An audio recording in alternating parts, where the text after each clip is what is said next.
Bismillahirrahmanirrahim. Assalamu alaikum. I'm Dr. Shakil Ahmed from Markaz Talim Electroni, Jazan University. I'm an official trainer for Jazan University for Blackboard and faculty development programs for all the foreign faculty of Jazan University.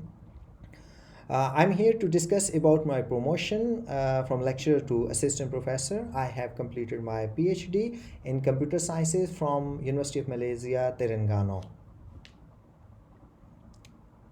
Here is our table of content. We're going to take start from introduction, and then we do have to explore about the methodology and results, and in the end we're going to conclude with the conclusion and recommendations. Let's take a start with the introduction about my presentation. In the dynamic landscape of higher education, the integration of technology has become an essential, and e-learning stands as a transformative force. This research basically follows into the complexities of e-learning adoption in Saudi Arabia. We basically gonna proposing a unique technology acceptance model that exploring the factors which basically and definitely gonna leading to its success. I would have to uncover the sophisticated relationship between perceived usefulness, perceived ease of use, user attitude, and specifically behavioral intention. Our model provides a comprehensive framework with powerful external constructs to understand the e-learning acceptance in Saudi Arabian higher educational institutions.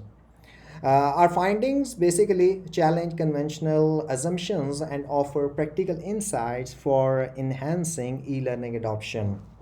And it's gonna be support more effective and accessible education system. So my research not only contributes to the theoretical foundations of the technology acceptance, but also empowers policymakers to adopt a successful e-learning environment within Saudi Arabian higher education institution. Imagine for a while that you have invented an amazing new device that can revolutionize education. But there is one problem. What is the problem? Problem is that no one wants to use it. What is the reason behind not using the new technologies? That's because people are often reluctant to adopt new technologies even if they have the potential to make their lives easier and better with these technologies. This is especially true in education as well, where people are used to traditional methods of teaching and learning. So, the main reason for this reluctance is a lack of behavioral intention, which means that people don't actually plan to use the new technologies. So this can be due to the number of factors and many reasons behind this one, such as perceived ease of use or the complete usefulness of this technology, and many external factors like job insecurity or access to the technology, something like that. So in order to address these issues, we need to understand the factors that influence behavioral intention. So my study aims to investigate the impact of four external factors, that is mobile friendliness, LMS replacement, job switching, and job insecurity. So these factors can all influence how people perceive the usefulness and ease of use of the new technologies. So which in turn can definitely affect their behavioral intentions to use the technology. By understanding these factors, we can develop strategies to encourage people to adopt new technologies and specifically e-learning initiatives. So this can also help to improve the quality of education for everyone. What would be the research gap? There are three research gaps that are going to be start with the theoretical gap, methodological gap, and empirical gap. So firstly, there is a limited examination of the external factors that basically influence the adoption of technology, such as mobile friendliness, LMS replacement, and job switching, and it could be job insecurity. Secondly, overlooking user perceptions about PU and PEOU. PU stands for perceived usefulness and perceived ease of use. of the technology to predict their behavior. Lastly, the existing theoretical framework lacks sufficient depth in understanding behavioral intentions in specific context of the studies. The second one, that is basically methodological gap. In methodological gap that presents in many research approaches, while conventional studies often rely on the statistical methods like SPSS and CBSEM for hypothesis testing. In my research,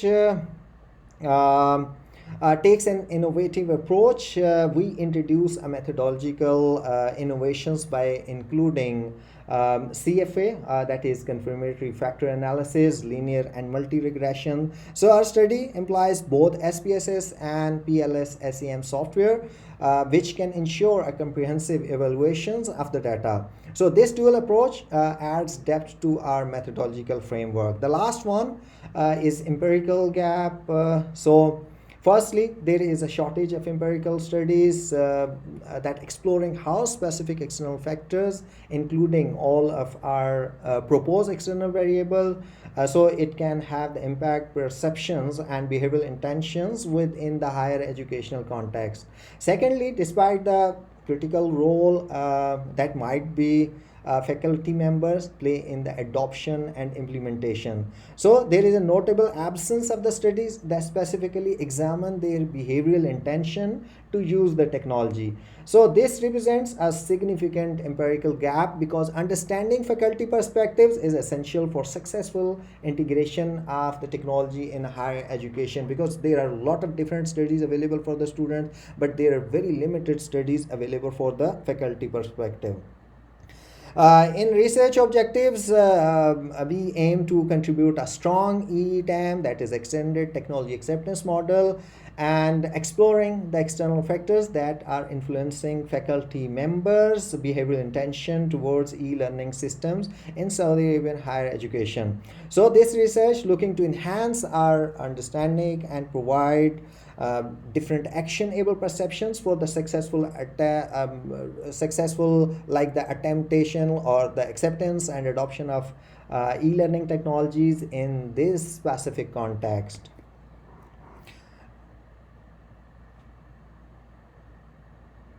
So you can find out on the screen that the major objectives, and there are like the subjective objectives are also you can see on the screen. We do have 20 proposed hypotheses, and in this table is definitely like showing in the in the sequence, and that were tested in studies related to the impact of mobile friendliness, job security, job insecurity, and learning management system replacement. And we're going to have on various aspects of the LMS systems in higher education institutions in Saudi Arabia. Here we do have the proposed conceptual framework that extends the technology acceptance model by adding 4 external variables, and these 4 variables are mobile friendliness, MF, learning management system replacement, that is LMSR, and job insecurity, that is JIS, and job switching, that is JS. So let me explain a little bit about our proposed external variables in a specific context of Saudi Arabia.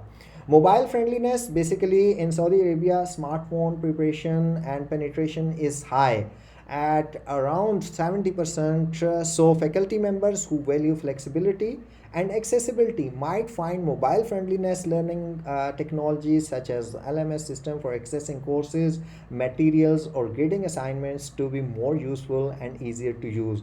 Being the official trainer for the Blackboard, so I can have the direct connection with the faculty, so I can see that now, because there is more than 70% of the use of the mobile phone, so there is more flexibility for the teachers and for the student to use the mobile to receive and attend the lectures. The second one is learning management system replacement, that is basically implementing a new LMS system can be have a problem and time consuming for faculty members.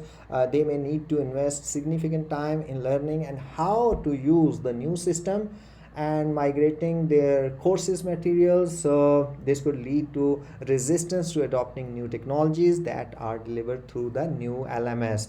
The reason behind for this LMSR, that is the very powerful variable, because from like 2011 till now, Design University has replaced almost three different LMS systems. So shifting and changing to the LMS system can be a little tricky for the faculty. Job insecurity, that is basically studies have shown that job insecurity can lead to a decrease in the faculty's morale and definitely for the productivity as well. It can also make teachers more resistant to change, such as the adoption of a new technology. The reason is simple, might possible, for example, someone have the job security threat, and might be they do have in their mind that after 6 months I would not be able to renew my contract, so they would not have any kind of attentions to adopt the new technologies, because it is taking time and they have to invest their time over there, and they don't want to invest just because they do not have in their mind that we are going to last this technology for a long time for the usage. Then last one is basically job switching. Faculty who are more likely to switch jobs may be more interested in adopting new technologies, because faculty members considering job switching may view the adoption of new technologies as a way to enhance their professionalism. Overall, the proposed conceptual framework provides a variable starting point for understanding the factors that basically influence faculty members' adoption of new technologies, and especially in Saudi Arabian higher education. So by taking these justifications, we influence of the external variables, the framework can help different type of policymakers to develop more effective strategies for promoting technology adoption among faculty members. So within higher education institution of Saudi Arabia, this could be a leading start for based on our conceptual framework.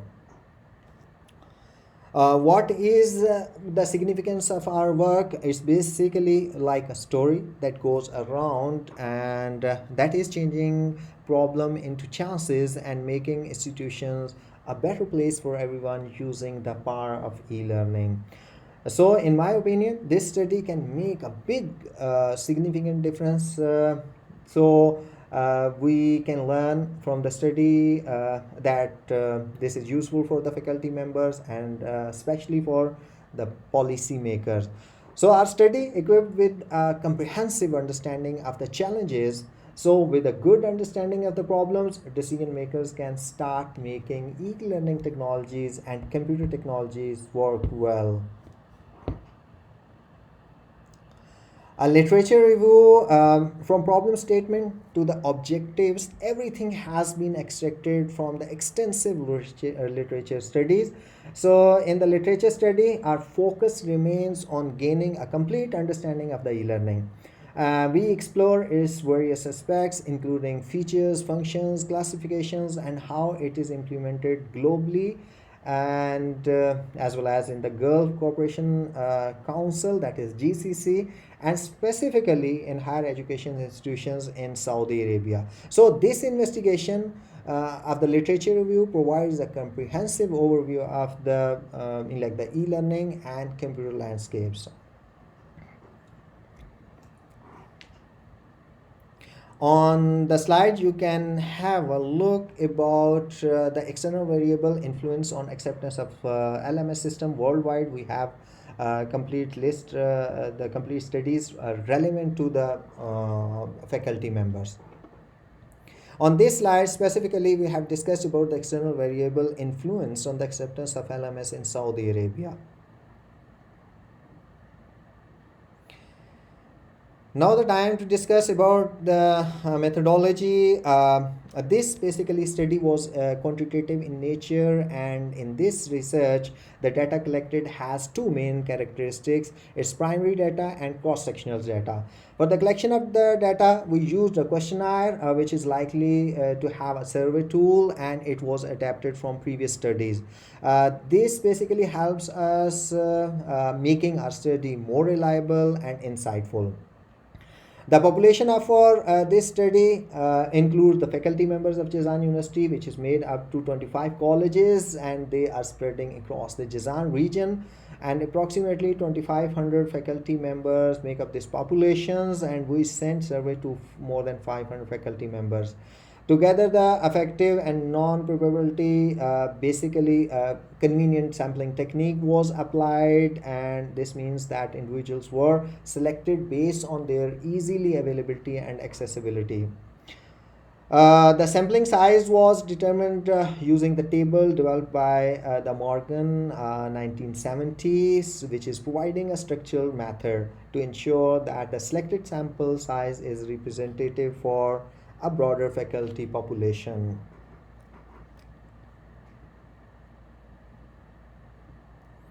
Data analysis techniques. In our study, we used two software tools, SPSS and PLS-SAM.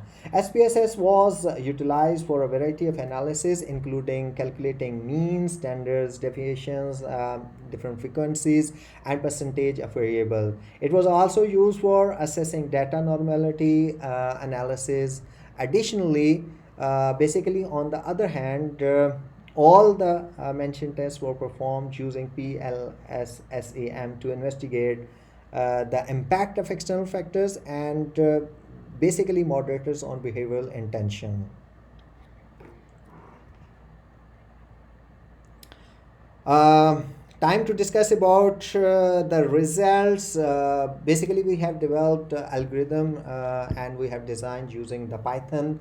And here is a screenshot of the simulating the prototype code execution. How does it work? That in step one, it was like collecting the data, and we have discussed about the collecting data from IEEE Explore, Google Scholar, and Science Direct. In you can find out on the screen size that it is finding out the relevant like literature from top 3 databases, and it is, for example, collected the papers, around 100 papers they have been collected. In the second stage, it is identifying the key variables from collected literatures. So common variables could be job insecurity, job switching, mobile friendliness, LMSR, digital literacy, and external factors could be faculty exceptions for online components, institutional policies, government regulations, and technological infrastructure. In step 3, it's basically defining hypotheses based on identified variables. In stage 4 and 5, in stage 4 is basically developing conceptual model and based on the ETAM elements and external factors. In step 5, it is creating the survey based on all these informations, and it can create the survey questions, which you can see on the screen. In the step 6 is creating the sample frame. So sampling framework is based on the identifying the population, selecting the sampling framework, choosing the appropriate probability, and so on. In step 7, it's conducting the survey and collecting the responses from the audience, from the members, faculty members. Step 8 is pre-processed data, is definitely cleaning the data which is which we have, like after collecting the data, it can clean the data which is not usable. In step 9 is a really important step, that is performing the statistical analysis after collection of the data and preparation of the survey. And after conducting the survey, they do have a complete list of analysis on the screen. That is the last step, that is defining the model, and it is defining conceptual model based on the regressional results, and these refined models based on significance of the ETAM element and significance of the external variables.